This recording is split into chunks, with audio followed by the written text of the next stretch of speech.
الحمدللہ رب العالمین والصلاة والسلام علی سید المرسلین اما بعد فاعوذ باللہ من الشیطان الرجیم بسم اللہ الرحمن الرحیم الصلاة والسلام علیک یا رسول اللہ وعلی آلک واصحابک یا حبیب اللہ الصلاة والسلام علیک یا نبی اللہ وعلی آلک واصحابک یا نور اللہ۔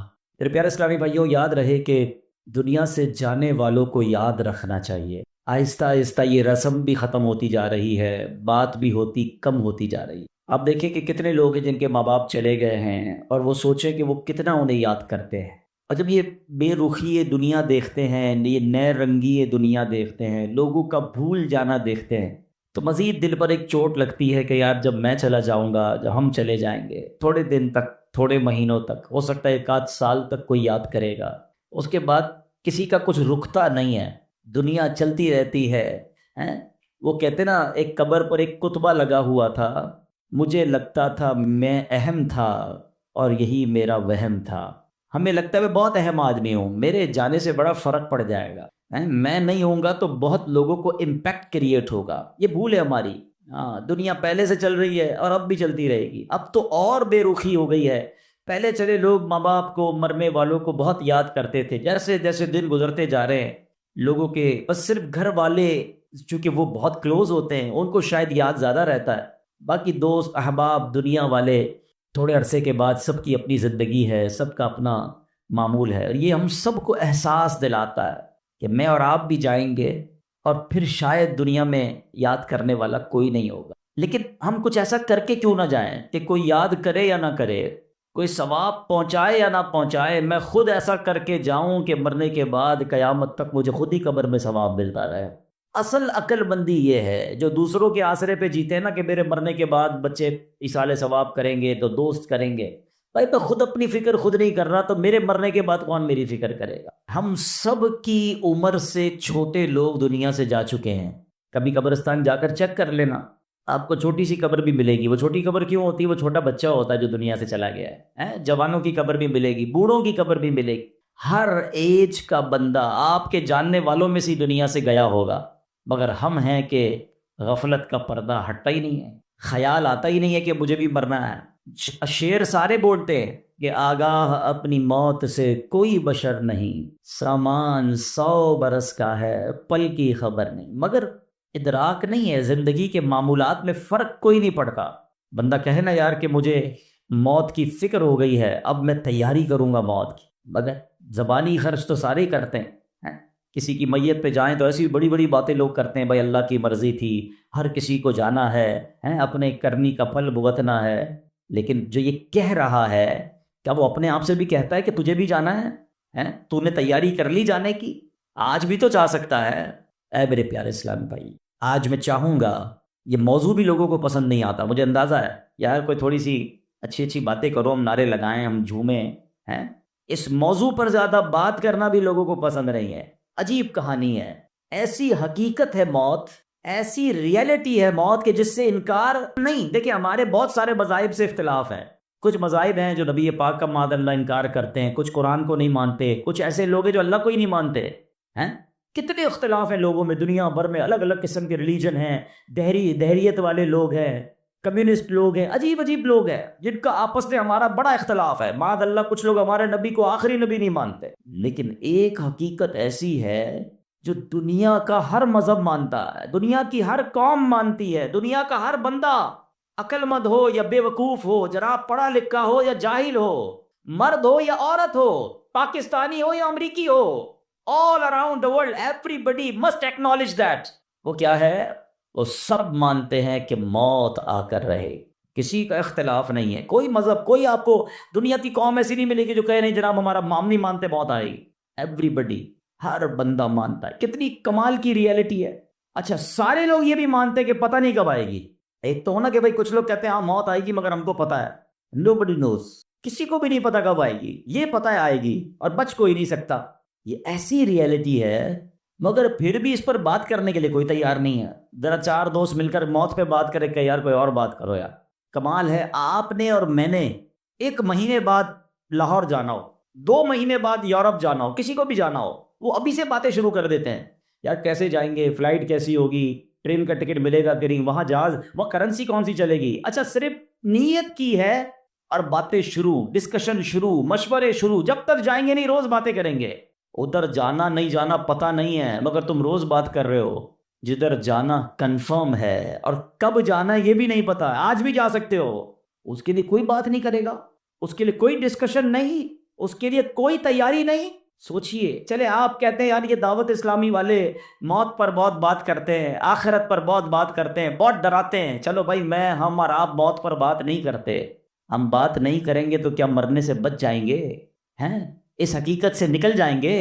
آنکھیں بند کرنے سے مصیبت جاتی نہیں، فیس تو کرنا ہی پڑے گا۔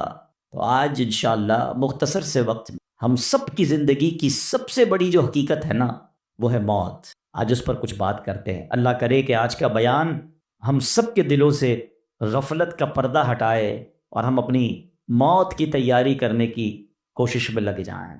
امام محمد غزالی علیہ رحمۃ اللہ الوالی لکھتے ہیں کہ بنی اسرائیل کا ایک بڑا مغرور شخص تھا، بڑا ایروگینٹ تھا، بڑا اس کا کر و فر تھا، ایک بند کمرے میں بیٹھا تھا۔ اچانک ایک شخص کمرے میں داخل ہوا اور اس مغرور شخص کی طرف لپکا، تو وہ بڑا تکبر والا آدمی تھا، وہ بڑا غصے میں آ گیا اور کہتا کہ تم ہو کون؟ میرے کمرے میں آ کیسے گئے؟ تمہیں آنے کی اجازت کس نے دی؟ تم جانتے نہیں میں کون ہوں؟ جو اندر آنے والا شخص تھا وہ کہتا ہے مجھے اس گھر کے مالک نے اجازت دی ہے، اور میں وہ ہوں جسے کوئی دربان روک نہیں سکتا، میں وہ ہوں جس کو کسی سے اجازت لینے کی ضرورت پڑتی نہیں ہے، مجھے کسی کا دبدبا ڈرا نہیں سکتا، نہ ہی مجھ سے کوئی مغرور اور سرکش شخص بچ سکتا۔ اب جیسے ہی یہ باتیں سنی نا تو مغرور شخص جو تھا وہ ڈرنے لگا، وہ کانپنے لگا، وہ گھبرا گیا۔ وہ کہتا ہے کہ آپ تو ملک الموت معلوم ہوتے ہیں، کیونکہ جس کو کوئی نہیں روک سکتا، جس کو کسی کی اجازت کی ضرورت نہیں ہے، جس کو کسی کا دبدبا کرو فر ریزسٹ نہیں کر سکتا، وہ ملک الموت کے سوا تو کوئی نہیں، لگتا ہے آپ ملک الموت ہیں؟ تو فرماتے ہاں میں ملک الموت ہوں۔ اب وہ شخص تو بڑا گناہگار تھا، وہ رونے لگا، چیخنے لگا کہ حضور تھوڑی سی مہلت دے دیں، کچھ نیکیاں کر لوں، توبہ کر لوں، اللہ کو راضی کر لوں، ابھی میری روح قبض نہ کریں۔ ہائے ہائے، ملک الموت فرماتے تمہاری سانسیں پوری ہو گئی ہیں، اب تمہیں کوئی ٹائم نہیں ملے گا، اگر تم نے، وہ پوچھتا ہے حضور مجھے کہاں لے جائے گا مرنے کے بعد؟ فرمایا اس مقام پر جہاں تو نے اعمال بھیجے ہیں، اس گھر کی طرف جو تو نے تیار کیا ہے۔ وہ شخص کہے گا حضور میں نے تو کوئی گھر تیار نہیں کیا، کوئی نیکی آگے نہیں بھیجی۔ ملک الموت فرماتے ہیں پھر تمہیں بھڑکتی آگ کی طرف لے جایا جائے گا، جہاں تمہارے گوشت پوشت کو آگ نوچ لے گی۔ یہ کہہ کر ملک الموت نے اس شخص کی روح کو قبض کیا، اس کے پورے گھر میں کوہرام مچ گیا، گھر والے رونے لگے۔ اے میرے پیارے اسلامی بھائیوں، یہ واقعہ ہم سب کو کیا سکھا رہا ہے کہ جب موت آنی ہے نا، جب وہ وقت آ جانا ہے تو پھر 1 منٹ بھی آگے پیچھے نہیں ہو سکے گا، کوئی اس کو ڈیلے نہیں کر سکے گا، بلکہ جس حالت میں ہوں گے نا اسی حالت میں روح قبض کر لی جائے گی۔ ہماری موت کا وقت لکھا ہے، مقام بھی لکھا ہے، یہ چینج نہیں ہو سکتا۔ اگر موت سمندر میں لکھی ہے تو $2.5 لاکھ دے کر بھی بندہ وہاں پہنچتا ہے جہاں موت لکھی ہے۔ اگر موت کشتی سے ڈوب کر ہونا لکھی ہے تو 22 لاکھ دے کر بھی سینکڑوں لوگ ہمارے وطن سے جاتے ہیں اور ان کی موت یورپ کے سمندر میں جا کر ہو جاتی ہے۔ اللہ پاک جو بھی ان میں مسلمان ہیں سب کی مغفرت فرما، مگر میں نے اور آپ نے اس سے عبرت کیا لی کہ بندہ وہاں پہنچے گا جہاں اس کی موت لکھی ہوئی ہے۔ ایک بار حضرت سلیمان علیہ نبینا علیہ الصلوۃ والسلام کی بارگاہ میں ایک شخص بیٹھا تھا، آپ کی بارگاہ میں ملک الموت آئے اور اس شخص کو ذرا گھور کے دیکھنے لگے، واپس چلے گئے۔ وہ شخص کہتا حضور یہ کون تھے جو آئے تھے اور مجھے گھور کے دیکھ رہے تھے؟ فرمایا یہ ملک الموت تھے۔ کہتا حضور لگتا ہے میری روح قبض کرنے والے ہیں، آپ مہربانی کریں، آپ کی تو ہوا پر حکومت ہے، آپ ہوا کو حکم دیں کہ ہوا مجھے اڑائے اور مجھے ہندوستان لے جائے۔ حضرت سلیمان بیت المقدس کے علاقے میں رہتے تھے نا، آپ نے وہ حکم فرمایا، ہوا نے اس بندے کو اٹھایا اور ہندوستان پہنچا دیا۔ کچھ دنوں کے بعد پھر ملک الموت آیا حضرت سلیمان علیہ السلام کی بارگاہ۔ آپ نے فرمایا تم میرے ساتھی کو کیوں گھور رہے تھے جب آئے تھے؟ تو کہ میں حیران تھا کہ میرے پاس یہ لکھا ہوا تھا اللہ کی طرف سے کہ تھوڑی دیر بعد مجھے اس کی روح ہند میں قبض کرنی ہے، اور وہ آپ کے پاس بیٹھا ہوا تھا۔ اللہ اکبر! حضرت سلیمان نے کہا میں نے تو حکم دیا، اور ہوا نے اسے ہند پہنچایا، اور جب وہ ہند پہنچا تو پرٹیکولر ٹائم پر اسی مقام پر اس کی روح کو قبض کر لیا گیا۔ ہائے ہائے ہائے، یہ ہے میری اور آپ کی حقیقت۔ دوڑتے رہتے ہیں، بھاگتے رہتے ہیں، پلاننگ ہے کہ ختم نہیں ہو رہی، فکریں ہیں کہ ختم نہیں ہو رہی، ہر وقت بیٹھے ہیں اگلا پلان کیا ہے، 5 سال کا، 10 سال کا۔ ایک دکان ہے تو 2 دکانیں، ایک گھر ہے تو 2 گھر، بڑا گھر، ہوادار گھر ہے، نوکری ہے تو کاروبار کرنا ہے، ملک سے باہر جا کر جناب پیسے کمانے، یہی سوچ ہے بس۔ اس پورے شیڈول میں موت کہاں ہے؟ اس پوری تیاری میں موت کہاں ہے؟ ایک دن ہوگا کہ اچانک اچک لیے جائیں گے۔ سیٹھ جی کو فکر تھی، ایک ایک کے 10 کیجئے، موت آ پہنچی کہ حضرت جان واپس کیجئے۔ اور آپ کو پتہ ہے جس عالم میں میں اور آپ ہوں گے، بڑی میں اہم بات کرنے جا رہا ہوں، یہ آپ نے دیکھا نا کہ حضرت سلیمان نے حکم فرمایا تو ہند پہنچا، کوئی کشتی میں تھا اس کی موت وہاں تھی، کوئی سمندر پانی کے اندر ہزاروں فیٹ نیچے جانا تو اس کی موت وہاں لکھی تھی۔ اس کا مطلب تو یہ ہوا کہ میں کہیں بھی کسی بھی مقام پر مر سکتا ہوں، میری موت پتہ نہیں کہاں لکھی ہے۔ اب ذرا غور کیجئے، ہم سب پتہ ہے کیا چاہتے ہیں کہ موت کے وقت ہم سجدے میں ہوں، چاہتے ہیں نا؟ اللہ کرے اللہ کے گھر میں موت آئے، کلمہ پاک پڑھتے ہوئے موت آئے، تلاوت قرآن کرتے ہوئے موت آئے، نبی پاک پر درود پڑھتے ہوئے موت آئے، اللہ ایسا کرم کر دے کہ مدینہ منورہ میں موت آئے، گنبد خضرا کے سامنے موت آئے۔ یہی تصورات ہے نا، ایک مسلمان چاہتا یہی ہے کہ یار موت آئے تو کسی اچھے عالم میں ہو، کسی بڑی خوبصورت باوضو نیکی کرتے کرتے دنیا سے جاؤں، تمنا تو سب کی یہ ہے۔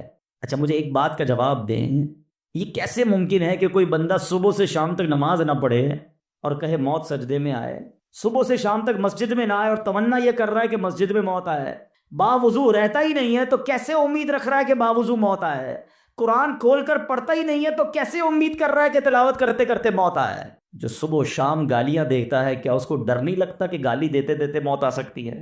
جو شراب پیتا ہے اس کو ڈر نہیں لگتا کہ شراب کے نشے میں موت آ سکتی ہے؟ جو بدکاری کرتا ہے اس کو ڈر نہیں لگتا کہ بے حیائی اور بدکاری کرتے ہوئے موت آ سکتی ہے؟ جو تاش کھیلتا ہے، جوا کھیلتا ہے، اس کو ڈر نہیں لگتا کہ مرتے اسی وقت میں تاش کھیل رہا ہوں اور مجھے موت آ گئی، تو میں نشہ کر رہا ہوں مجھے موت آ گئی، میں بے حیا اور بدکاری کہ بری بری باتیں ٹیلی فون پر ساری ساری رات کر رہا ہوں، اس وقت موت آ گئی، ملک الموت کو منع نہیں کر سکو گے کہ میں غلط کام کر رہا ہوں، ٹائم دے میں توبہ کر لوں؟ نہیں، جو سجدے میں ہوگا وہ سجدے میں اٹھایا جائے گا، جو درود پڑھتے پڑھتے جائے گا وہ درود پڑھتے پڑھتے اٹھایا جائے گا۔ سوچے وہ جو شراب میں جائے گا، نشے میں جائے گا، ادھر کیسے اٹھایا جائے؟ اب اس کا آسان حل پتہ ہے کیا ہے؟ کہ بندہ زندگی ایسے گزارے کہ جس حال میں مرنا نہیں چاہتا نا وہ کام چھوڑ دے۔ عقل بندی یہ ہے کہ اپنے دن کا شیڈیول ایسا بنائے کہ میں وہ کام ہی نہ کروں جس پہ مرنا نہیں چاہتا، ورنہ میں روک نہیں سکوں گا موت کو۔ آپ چاہتے ہیں اچھی موت ہو؟ میں بتاتا ہوں کس کی اچھی موت آ سکتی ہے۔ جو ماشاءاللہ 5 ٹائم پابندی سے نماز پڑھتا ہے، جو روزانہ تلاوت قرآن کرتا ہے، جو بار بار تسبیح نکال کر تسبیح بھی پڑھتا ہے، درود بھی پڑھتا ہے، جو دکان پر بھی جاتا ہے تو نماز کا ٹائم ہو تو نماز کے لیے کھڑا ہو جاتا ہے، جو حلال روزی کماتا ہے، جو گناہوں سے اپنے آپ کو بچاتا ہے، ارے اس کی تو 24 گھنٹے میں کبھی بھی موت آنی ہے۔ سبحان اللہ، وہ رات کو سوتا ہے تو باوضو سوتا ہے، اس نیت سے سوتا ہے کہ فجر میں اٹھنا ہے، رات کو بھی جائے گا تو انشاءاللہ شہید کا مرتبہ پائے گا، دن میں کسی وقت موت آئے گی تو کوئی اچھا ہی کام کر رہا ہوگا نا۔ اب آپ سوچ لیں کس عالم میں مرنا ہے۔ اچھا ایک اور دل پر چوٹ کرنے والا جملہ سن لو، کون کون چاہتا ہے مرتے وقت زبان پر کلمہ طیبہ جاری ہو؟ ہائے ہائے، فضیلت پتہ ہے کیسی ہے؟ حدیث پاک میں آتا ہے جس کی زبان پر، حدیث کا مضمون ہے، آخری کلمہ لا الہ الا اللہ ہوگا، دخل الجنہ، وہ جنت میں داخل ہو جائے گا۔ ہم ہر مسلمان چاہتا ہے، ٹھیک ہے؟ آپ سب نے ہاتھ اٹھایا کہ آپ سب چاہتے ہیں مرتے وقت کلمہ پاک زبان پر ہو، اب ہاتھ نہیں اٹھانا۔ آپ سے پوچھ رہا ہوں، اپنے آپ سے ہی پوچھ رہا ہوں، آج پورے دن میں کتنی بار کلمہ پڑھا ہے؟ اس پورے ہفتے میں کتنی بار کلمہ پڑھا ہے؟ عجب کہانی ہے ہماری، یقین کرے عجب کہانی ہے۔ مرتے وقت سب کو کلمہ چاہیے، زندگی میں کلمہ پڑھنے کا ٹائم نہیں ہے۔ اللہ اکبر، سکرات کو جانتے ہو کیسا ہوگا؟ زبانیں سخت ہو جائیں گی، بندہ اتنی تکلیف میں ہوگا کہ کوئی لفظ ہی نہیں نکلتا منہ سے، ہمارا تو بخار میں لفظ نہیں نکلتا، سکرات کی کیا بات کروں میں؟ جس وقت زبانیں بھاری ہوں گی کلمہ کیسے ادا ہوگا جب تم نے زبان کو عادی نہیں بنایا؟ ہاں، ایک بزرگ کا بڑا پیارا قول میں نے سنا تھا، وہ فرماتے ہیں اپنی زبان کو کلمے کا عادی بناؤ، جس وقت سکرات کا عالم ہوگا، زبان بھاری ہوگی، اس وقت بھی کلمہ جاری ہو جائے۔ مبارک ہونے جو روز کلمہ پاک، کم از کم ایک تسبیح تو پڑھ لیا کرے یار، 100 بار کلمہ پڑھنے میں دیری کتنی لگتی ہے؟ کلمہ پاک اچھا، افضل الذکر حدیث پاک میں کہا گیا سب سے بہترین ذکر جو ہے وہ لا الہ الا اللہ ہے۔ کتنا کرتے ہیں ہم؟ سوچے نا، ہم اب اپنے آپ کو کتنا دور رکھے ہوئے ہیں اپنی موت کی تیاری سے، اپنی آخرت کی تیاری سے، اپنی قبر کو روشن کرنے کی تیاری سے۔ نہ کریں میرے پیارے اسلامی بھائیوں ایسا۔ صرف دنیا نہیں ہے، ہم اس دنیا میں آئے ہیں نا، قرآن کہتا ہے، سورہ ملک پڑھتے رہتے ہو نا، قرآن میں رب کیا فرماتا ہے؟ الذی خلق الموت والحیات لیبلوکم ایکم احسن عملا۔ اللہ اکبر، اس میں کیا فرمایا رب نے؟ جس نے موت اور زندگی پیدا کی کہ تمہاری جانچ ہو کہ تم میں کس کا کام زیادہ اچھا ہے۔ میں اور آپ جو آئے نا دنیا میں، واٹ از دا ریزن؟ موت اور زندگی کو پیدا کرنے کا مقصد یہ ہے کہ چیک کیا جائے کون اچھے کام کر کے آتا ہے۔ یعنی آسان لفظوں میں ہم سب کو امتحان کے لیے بھیجا گیا ہے۔ ہم اس دنیا میں آئے ہیں، ہمارا ٹیسٹ ہو رہا ہے۔ آپ کہیں یار اتنا بڑا ٹیسٹ؟ ہاں، یہ 50 60 70 سال کا ٹیسٹ ہے، اور اس کے بعد جو اچھے اعمال لے کر جائے گا، 3 4 گھنٹے کے امتحان کے بعد ایک کلاس آگے بڑھتے ہو نا، ایک آپ کا درجہ آگے بڑھتا ہے۔ تھوڑا ٹیسٹ بڑا ہے مگر انعام ایسا ہے کہ جنت میں داخل ہو گئے تو پھر کبھی نکالے نہیں جائیں گے۔ ہاں، قرآن کہتا ہے ہم فیہا خالدون، ہمیشہ ہمیشہ جنت میں رہیں گے۔ اگر جنت میں جانا ہے تو یہ ٹیسٹ پاس کرنا ہے۔ یاد رکھیے، صحابی رسول حضرت طارق محاربی رضی اللہ تعالیٰ فرماتے ہیں، اللہ پاک کے آخری نبی صلی اللہ تعالی علیہ وسلم نے مجھے نصیحت کرتے ہوئے فرمایا، یا طارق استعد للموت قبل الموت، اے طارق مرنے سے پہلے موت کی تیاری کر لو۔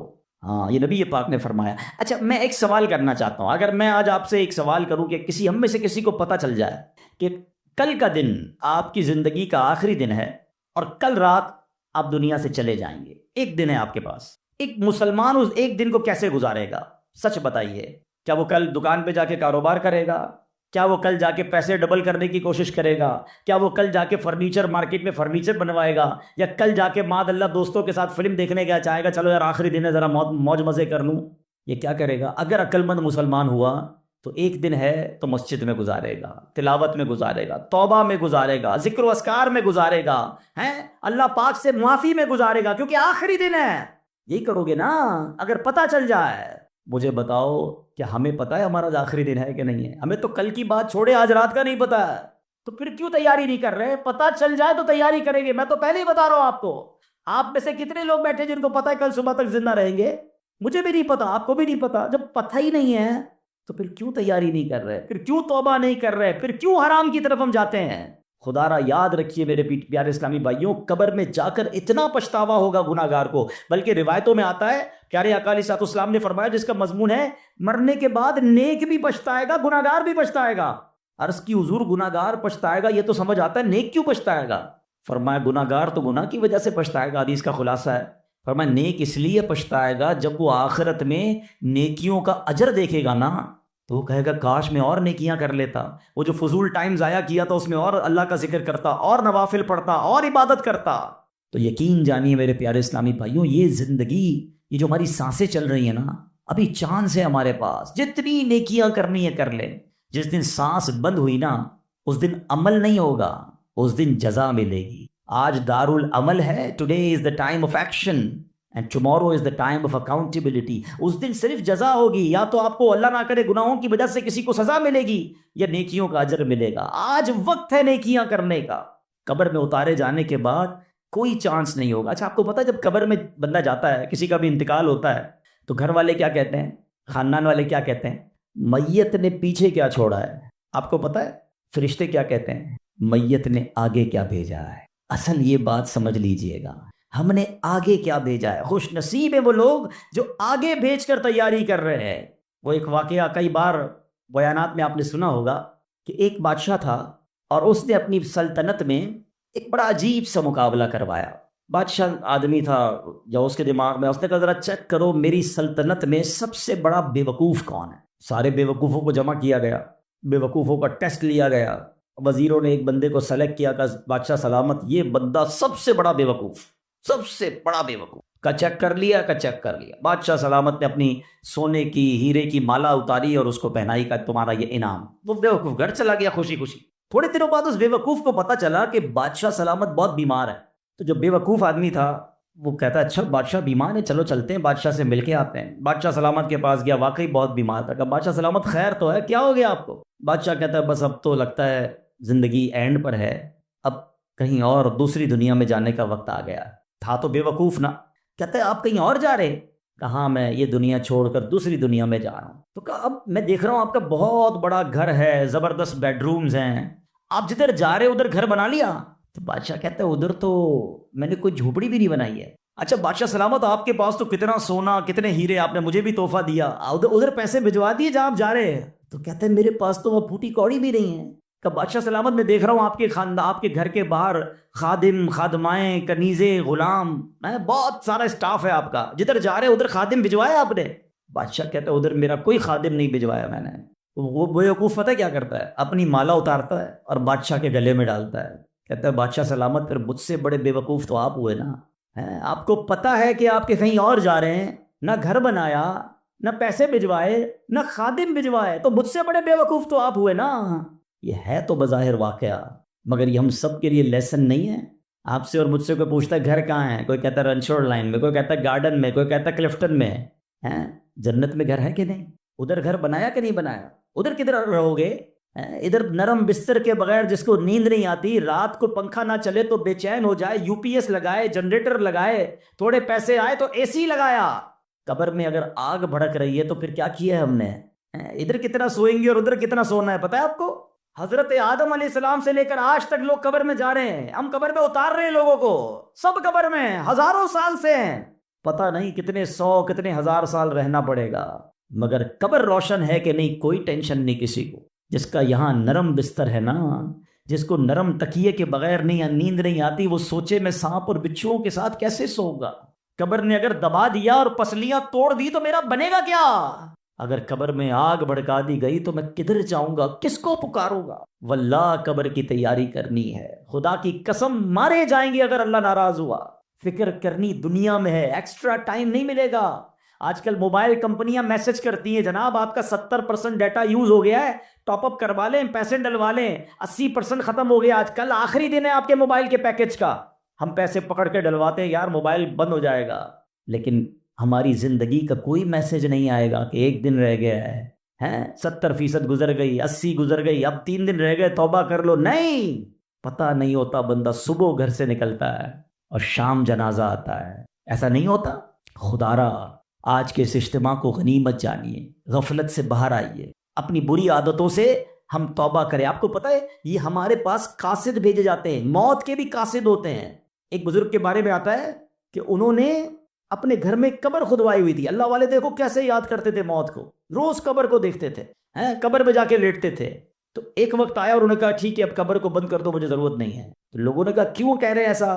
تو انہوں نے فرمایا کہ میں قبر کا یہ تابوت اس لیے رکھا ہوا تھا کہ میں دیکھتا تھا تو مجھے آخرت یاد آتی تھی، اب میری داڑھی میں سفید بال آ گیا ہے، اب یہ سفید بال مجھے موت کی یاد دلاتا رہے۔ آپ کو پتہ ہے اس بالوں کو سفید ہو جانا، آنکھوں کا کمزور ہو جانا، صحت کا ڈھل جانا، کمر کا جھک جانا، اعضاء میں کمزوری آ جانا، یہ سارے موت کے قاصد ہیں۔ یہ موت آنے سے پہلے پیغام آ رہا ہے تمہارے پاس کہ ڈھل رہے ہو، تیاری کر لو، اب تو تیاری کر لو۔ مگر ہم ہیں کہ سمجھنے کے لیے تیاری نہیں، ابھی تو میں بڑا جوان ہوں، میں تو بالکل فٹ ہوں، ابھی تو بڑی لائف پڑی ہے یار، ابھی تو انجوائے کرنا ہے، ابھی تو بنانا ہے، ابھی تو بزنس کھڑا کرنا ہے۔ میں نہیں، کون کہتا ہے بزنس کھڑا نہ کرو بھائی، مگر اس تمام شیڈول میں موت کو بھی تو لے کر آؤ نا، کہ چلا گیا تو ادھر کیا ہوگا، ادھر میرا کیا بنے گا۔ ایک حدیث پاک ہے، حدیث پاک کا مضمون ہے کہ مرنے کے بعد بک آف ڈیڈ اعمال کلوز ہو جائے گا، ٹھیک ہے، سوائے 3 چیزوں کے۔ اب آج یہ پلان کرنا ہے، آج اگر بیٹھے ہو نا تو کوئی پلاننگ لے کے جاؤ۔ آقا فرماتے مرنے کے بعد اعمال بند سوائے 3 چیزوں کے۔ فرمایا نمبر 1، انسان کوئی ایسا علم چھوڑ کر جائے کہ اس کے بعد اس علم سے فائدہ اٹھایا جائے۔ سبحان اللہ، علماء دیکھیں کیا کمال کی شخصیات ہے، طالب علم چھوڑ کے جاتے ہیں، اپنی کتابیں بھی چھوڑ کے جاتے ہیں، بخاری شریف، ترمذی شریف، نسائی شریف، ہدایہ شریف، اور آئے تو جناب اعلیٰ حضرت امام اہل سنت کے فتاوی رضویہ، بار شریعت صدر شریعہ کی کتابیں سینکڑوں سال سے لوگ پڑھ رہے ہیں، وہ بزرگ چلے گئے دنیا سے۔ سبحان اللہ، ہر کتاب چھپ رہی ہے، تفسیر چھپ رہی ہے، حدیثوں کی کتابیں چھپ رہی ہے، اور علماء کو ثواب مل رہا ہے۔ یہ پہلا آپشن تھا۔ غور سے میری بات سنیے گا، شاید جتنے یہاں بیٹھے نا ہم اس پہلے آپشن میں ہمارا حصہ نہ ہونے کے برابر ہے. 3 میں سے ایک تو چلا گیا ہمارے ہاتھ سے. میں اس کا حل بتاتا ہوں کہ ہم پہلے آپشن میں کیا کر سکتے ہیں، وہ بعد میں بتاتا ہوں. اب آ جائے دوسرا آپشن، مرنے کے بعد مجھے ثواب کنٹینیو کیسے مل سکتا ہے. آقا علیہ الصلوۃ والسلام نے فرمایا نیک اولاد جو کہ مرنے کے بعد اپنے والدین کے لیے دعا کرے، ان کے لیے نیکی پہنچانے کا اگر وہ انتظام کرنے والی ہے تو فرمایا یہ اولاد کی وجہ سے اسے قبر میں ثواب ملتا رہے گا. اور تیسرا آپشن میرے آقا نے فرمایا صدقہ جاریہ، کہ بندہ اپنے ہاتھوں سے کوئی ایسا کام کر جائے کہ قیامت تک جو ہے اس صدقے کی وجہ سے اسے نیکیاں ملتی رہیں. اب ان تینوں آپشن میں ہم کیا کر رہے ہیں، اب یہ سوچنا ہے. میں آپ کو مشورہ دیتا ہوں. پہلا آپشن کیا ہے؟ علم دین. ہم میں سے بہت سارے علماء بن نہیں سکے، مگر اپنے گھر میں ایک عالم تو بنا سکتے ہیں نا. دعوت اسلامی الحمدللہ جامعۃ المدینہ بناتی ہے، دنیا بھر میں بناتی ہے. آپ عالم بنیں یا اپنے بچوں کو عالم بنائیں. آپ کو لگتا ہے یہ بھی نہیں ہو پا رہا تو کم از کم میرا حصہ ہونا چاہیے، علم دین سے بھی مجھے ثواب ملنا چاہیے، تو پھر عالم دین کی خدمت گار بن جائیں آپ. اس طرح کے مدارس جامعات جو دعوت اسلامی بنا رہی ہے، بنانے میں یا اس کو چلانے میں اپنا حصہ ملائیں، تاکہ یہ جو دین کا کام کریں گے مجھے وہاں سے بھی مرنے کے بعد ثواب ملتا رہے. پہلا آپشن. دوسرا نیک اولاد. یہ آج کے دور میں ہے بڑا مشکل، لیکن اپنی اولاد کو ہمیں نیک بنانا ہے، کیونکہ یہ مرنے کے بعد میرے لیے یہی انشاءاللہ دعاؤں کا ذریعہ بنے گی، صدقہ جاریہ کا باعث بنے گی. تو دعوت اسلامی کے مدارس المدینہ ہیں، جامعۃ المدینہ ہیں، اس میں اپنے بچوں کو داخل کروائیں کہ بچہ حافظ بن گیا، عالم بن گیا تو انشاءاللہ مرنے کی بچیاں اپنے گھر کی اسلامی بہنوں کو عالمہ بنائیں، تو انشاءاللہ یہ ہمارے لیے صدقہ جاریہ کا باعث بن جائے گا. اور تیسرا میں سمجھتا ہوں سب سے زیادہ آسان ہے کہ وہ میں اپنے ہاتھ سے ہی کر سکتا ہوں، اپنے ہی مال سے کر سکتا ہوں نا، اور وہ ہے صدقہ جاریہ. مشورہ دیتا ہوں، اللہ نے نوازا ہے نا تو کم از کم ایک مسجد زندگی میں بنا لیں. میرے نبی علیہ الصلوۃ والسلام کے سچے وعدے ہیں، جو اللہ کے لیے مسجد بناتا ہے اللہ اس کے لیے جنت میں گھر بناتا ہے. ہاں یہ وہ صدقہ جاریہ ہے، بندہ چلا جائے دنیا سے ثواب ملتا رہے گا. اچھا اگر پوری مسجد نہیں بنا سکتے، مسجد میں حصہ ملا دیں. دعوت اسلامی تو پوری دنیا میں بنا رہی ہے نا. تو یہ تینوں آپشن جو مرنے کے بعد کام آنے والے ہیں. اچھا صرف مسجد نہیں، یتیم خانہ دعوت اسلامی بنا رہی ہے، شجر کاری پورے پاکستان میں کر رہے ہیں، کتنے نیکی کے کام دعوت اسلامی کر رہی ہے، صدقہ جاریہ وہ کر جائیں تو انشاءاللہ مرنے کے بعد وہ ہمیں قبر میں ملتا رہے گا. تو بہرحال اللہ کرے کہ آج کے اس اجتماع میں اور آپ یہ سوچنے میں کامیاب ہو جائیں کہ مجھے مرنا ہے، اور مرنے کے بعد مجھے قبر میں پھنسنا نہیں ہے.